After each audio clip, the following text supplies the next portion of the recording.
Good evening. Welcome to this short podcast. The last class we were discussing on normal distribution, and at the end of the class, we were actually doing a problem based on normal distribution. So, I thought I will give a detailed solution to the problem, and if any further queries are there, we can actually address it in the classroom or you can mail to me. So, I will write down the problem statement again. Tensile strength of paper. Uh, Used to make uh, grocery bags is normally distributed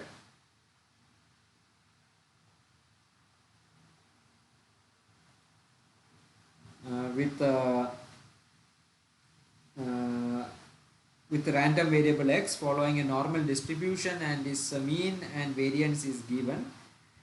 Um, the purchaser of the bag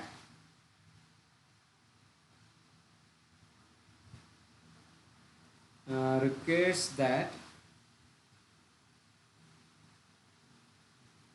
the strength should be at least strength to be at least 35 pounds per inch square. Determine the probability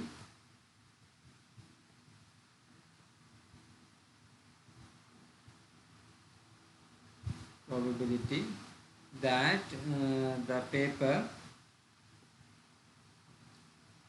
will meet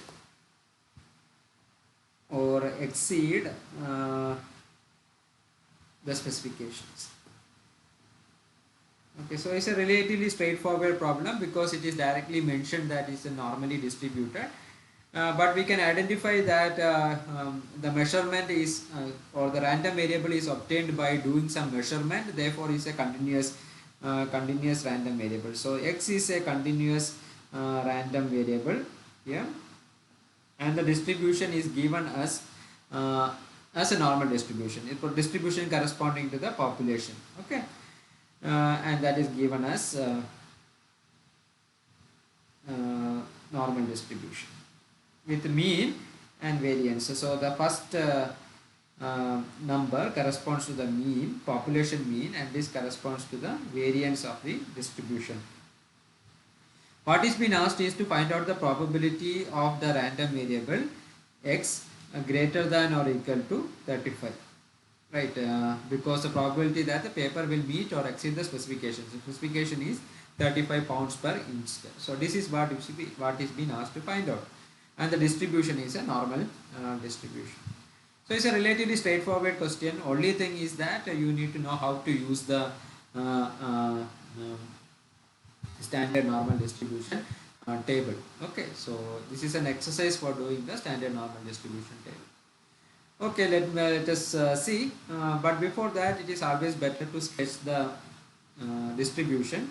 So this is how the population distribution looks like, because it's a normal distribution with mean 40 and variance of 2 sigma square, 2 square. Okay, so this is my random variable, and which has got a mean of 40, and the variance of this distribution is 2 square, or it has got a standard deviation of 2, and distance from minus infinity to infinity. Now how will you find out the probability of x less than or s greater than or equal to 35? It corresponds to this area, the area to the right hand side of the 35, right? So this entire area, if you can compute it, that corresponds to the probability of x greater than or equal to 35. This can be done by a method called a standardization, where you use the change of variable approach. So you find out what is known as the EZ score. Okay. So this is my A or X here. You can put A might be, and the Z score can be computed as Z equal to A minus mu by sigma, and the A value here is 35. Okay, and the mu is 40, divided by sigma. Sigma is the square root of variance, which is nothing but 2, and if you do it, it will be minus of 2.5. So what I have done is I have uh, by doing standardization, I have transferred or transformed this distribution into a standard normal distribution with mean equal to 0 and the variance equal to 1. So this is the definition for standard normal distribution.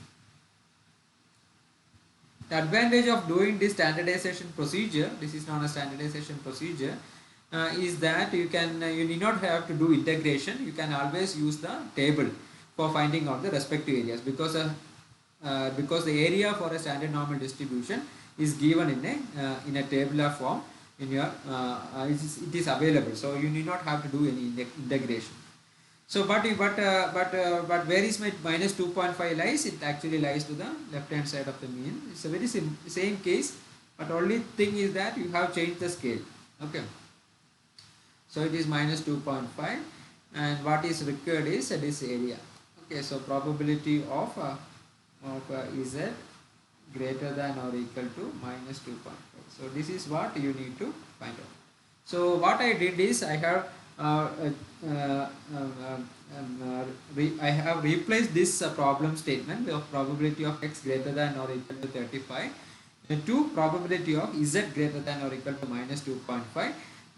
By doing so, what I can do is that I can make use of the standard normal distribution table and find out the area instead of doing the integration. So the standard normal distribution is available in your book.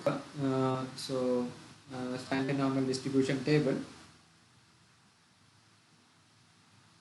But only point is, and the textbook what you are having, Montgomery, the standard normal distribution or the cumulative normal distribution is represented like this.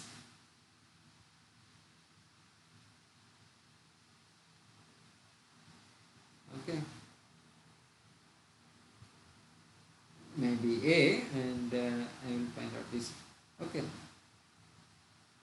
So in the textbook, the cumulative normal distribution is shown like this, is represented like this, and therefore, if you see, compare it with that of our requirement, what we need is actually the area to the right hand side, right hand side of this Z score. This is also known as Z score. But what is actually provided in your textbook is the area to the left hand side. So this can be easily be done. You need not have to get worried about this. The only thing is that you have to make use of the properties of the standard normal distribution, that it is symmetric, and the area, the properties are it is symmetric. Okay. Symmetric means the area to the left hand side of the mean, okay, and the right hand side of the mean, this is my mean. Area to the left and the area to the right are the same. That is what is meant by symmetric, and it is also the total area, if we compute, and total area is actually equal to 1. So it's a normalized thing. So total area is actually equal to of a standard normal normal distribution is equal to 1. So making use of this properties, you can actually find out whatever be the value of this Z score. You need not have to bother very too much. Okay. Now what I require is probability of, I will write down here, what I require is probability of Z greater than or equal to minus of 2.5, but you cannot find it here. What you can do is that you know the total area is 1, so I can write it in terms of probability of Z less than or equal to minus 2.5. Instead of greater than or equal to, I put minus less than or equal to. So to get this probability, I need to subtract it from the 1 minus, because the total area is 1. So you have to subtract it from 1, so that you get the probability of Z greater than or equal to. So what I did is, by representing in this form, I need to find out only the probability to the or the area to the lying to the left hand side, right? Less than or equal to, so the left hand side of the Z score. So I will represent, I will show it how it is. So what I need to now find it out is the probability of z less than or equal to minus 2.5. And once I find out the area, I can substitute into this expression and then directly find out what is the probability. Okay, so I will write this as equation number 1. So what is probability? So I will again plot this. So it is something like this. 0, so minus 2.5 is somewhere here. Okay, so this is the area which you are finding it out, and if I subtract it from the 1, I will get the right hand side area. Okay, it's very simple. But again, the problem is one more problem, one more constraint which is there is in your book. The minimum area which is given is 0.5. Okay. The minimum area corresponds to 0.5. Okay, minimum area corresponds to 0.5. Which means that you can compute only from here, only from the mean value and any z score lying to the right hand side of the mean value. Any z score lying to the left hand side of the mean value, those values are not given. But again, this is easy to solve because you know that it is symmetric, and therefore you make use of the condition of symmetric, and therefore you can actually solve this problem. So what I do is that I again, so I write the probability of z less than or equal to minus 2.5. This is what now I require, and I write this as 1 minus probability of z greater than z less than or equal to 2.5. So what I am done is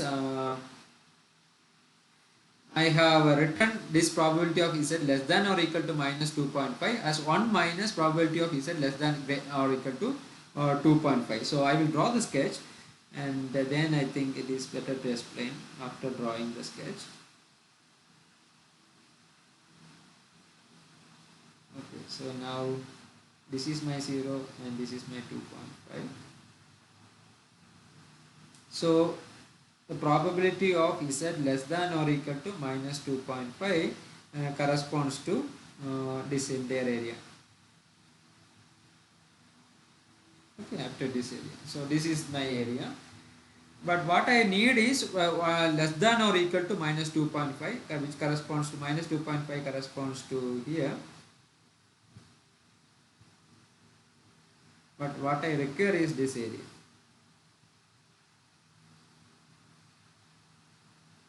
But I know by symmetry that this area should be equal to this area. Right? It is a symmetric curve. So whatever the area which is lying here should be equal to this area, and that is what is being represented here. Okay. So when you subtract 1 minus p probability of z less than or equal to 2.5, you are actually getting this area, right? I will put it like this. Okay, this area, and this area is nothing but equal to the area to the left hand side. So that is a concept. So you just need to subtract again. So 1 minus probability of z less than or equal to minus 2.5. That you can get from the book, okay, from the table, and that value is will be a big value, 0.9938. Okay, so that corresponds to the entire blue regime. Okay, this 0.9938. Okay, this entire area, and so the difference between these two, this comes from the table. Okay, please see the table, appendix 2.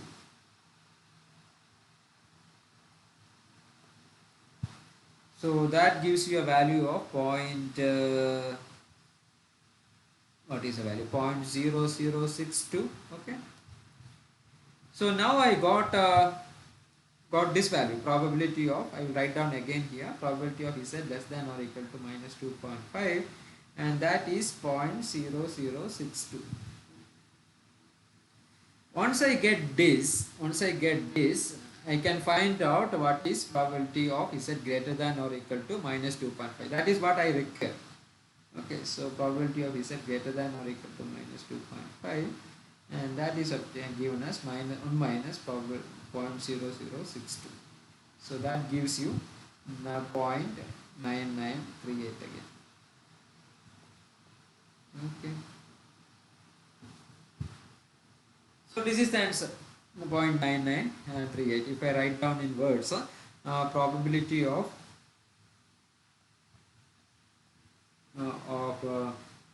probability that the paper will have a strength, or paper will meet or exceed the specified tensile strength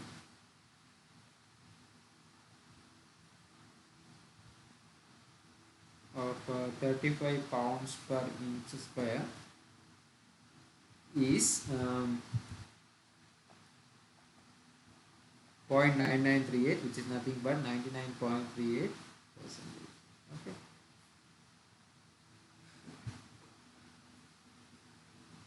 Okay, so this is how it has to be done. You have to be little bit clear with the distribution, so it's always better to make a sketch of whatever you are doing. That gives you an idea. That gives you a visualization of what what is actually happening, and if you are doing it, then there are chances of mistakes are very less. Okay, so try it out. Do some multiple number of problems related to normal distribution. Get acquainted with the table, and then it is really easy. Okay, thank you.